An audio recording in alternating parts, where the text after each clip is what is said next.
Well, that's the Feast of Weeks.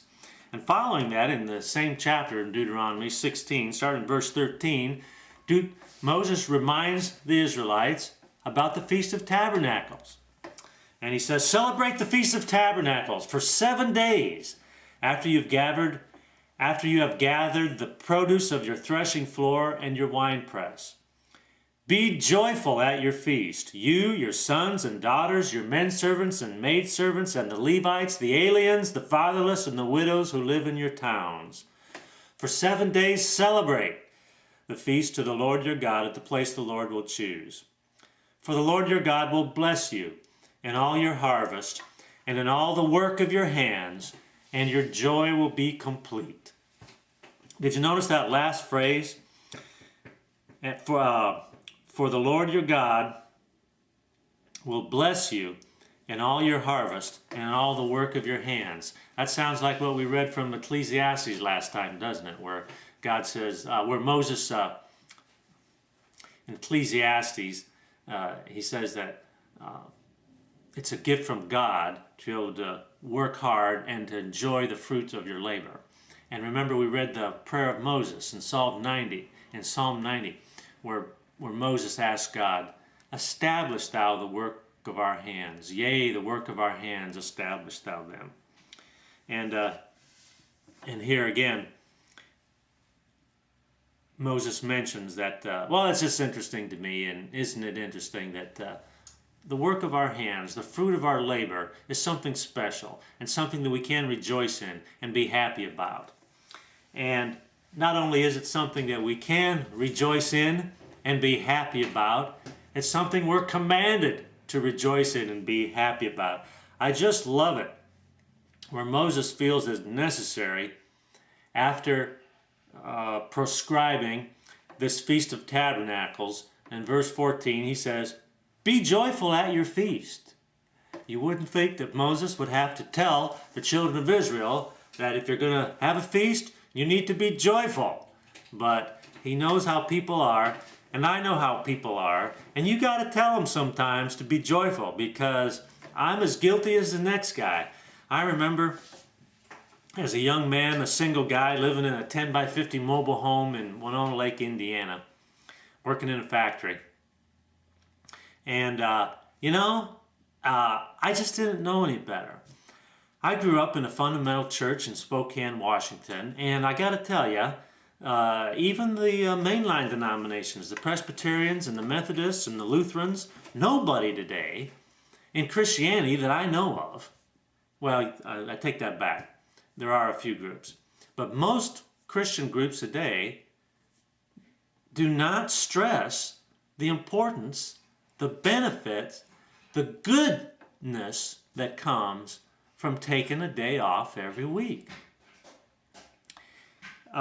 So as a young man there in Indiana, I'd work 5-6 days a week, and then when Sunday came around, I'd get a little bored and I would do something, I just felt like, I'd build a shed out the back of the house, or I'd tune up my motorcycle, or I would build something for the trailer.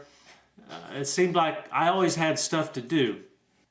Well, anyway, as a young man there in Indiana, as a young single guy, I found that I was always busy. And then the Lord began to teach me.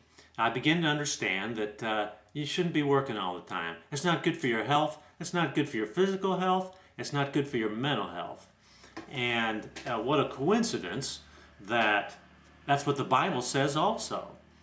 And so anyway, I began to, I guess the Spirit of God began to persuade me that the Owner's Manual for Life, and I'm talking about, I was a young man in my early 20s, just starting to learn about how to live. And I began to be persuaded that I should take a day off every week. Life would be better if I did. And so I did. Yes, Paul says we're not under law. I'm not required to take a day off every week. Okay, that goes without saying. We live by grace that you have been saved, and not through works. But anyway, I started taking a day off every week. And it is I understand now why God said to do this. It makes life better. And I suggest that you do. Here's what I found. I found that Sunday would come along. I would go to church Sunday morning. I'm a single guy living by myself, and I would get bored on a Sunday. You know, I mean, I'm a kind of guy that likes to do things, and just sitting around watching TV is not my idea of fun. And so I would get bored, and so you know what I would do? What I found myself doing? Calling people up. Yeah. And saying, hey, Jerry, what's going on? You want to do something? Go hit some golf balls?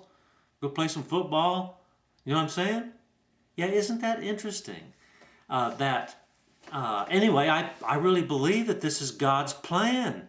That part of the reason that he says take a day off every week is so that we can hang out with each other. You know, people in Christian circles call it fellowship. In other words, being friendly and hanging out with people and visiting and spending time with people, having fun, relaxing. Yes, it's one of the best things in life. And if you're working every day, you're going to miss it. Now, some people will say, well, I take a day off every week. I take off Thursdays. I have to work Saturday and Sunday, but I take Thursdays off every week. Well, that's really good. I mean, and that's better than nothing. That's definitely better than working all the time. But I believe that God said everybody takes the same day off for a reason. And the reason is, if everybody's taking the day off, everybody's available to have fun and to do stuff. I mean, I found often I'd call people up and say, hey, Bob, what are you doing? You want to go do something? Oh, no, I got to change oil on my car today, and then I got to go do this, and I got to go do this, and I got to balance my checkbook. And you see what I'm saying? It was thwarting the fellowship. When people don't take the day off, then people can't get together. I mean, if some people take off Tuesday and some people take off Thursday, if they're not all taking the same day off, you're not going to have as much fun. There's not going to be as much people to have fun with. Well, I love it. I think that God knew what he was doing. If that's not blasphemy to say that. And I recommend to you that you take a day off every week. And not only take a day off every week, but take a vacation. And wouldn't it be nice if everybody in America or the country wherever you live would be taking the same vacation at the same time? And of course, that's why Moses prescribed the Feast of Weeks and the Feast of Tabernacles at particular times and required everybody to take vacation at the same time for the reasons I just mentioned. Because when everybody's off, it's more of a festive holiday atmosphere. Now in America, we have that. We have Thanksgiving, we have Christmas, we have Easter, and these are holy holidays and holy holiday seasons. And I'm sure you recognize, as I do, that America changes a little during holiday times.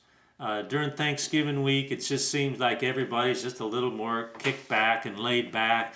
Things in the business world start to taper off and slow down a little bit. And yes, there are still bosses out there who are cracking the whip on Wednesday at 4:30 in the afternoon, trying to squeeze every little bit of work out they can from the workforce. But a lot of people take that whole week off, and a lot of people kind of slack off the days before Thanksgiving.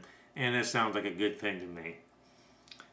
Okay, so God says take a day off every week. You'll be better if you did. I hope you do. And take vacation seriously and have some serious fun when you do. Your life will be better. Thanks for joining me this week. We'll talk again later.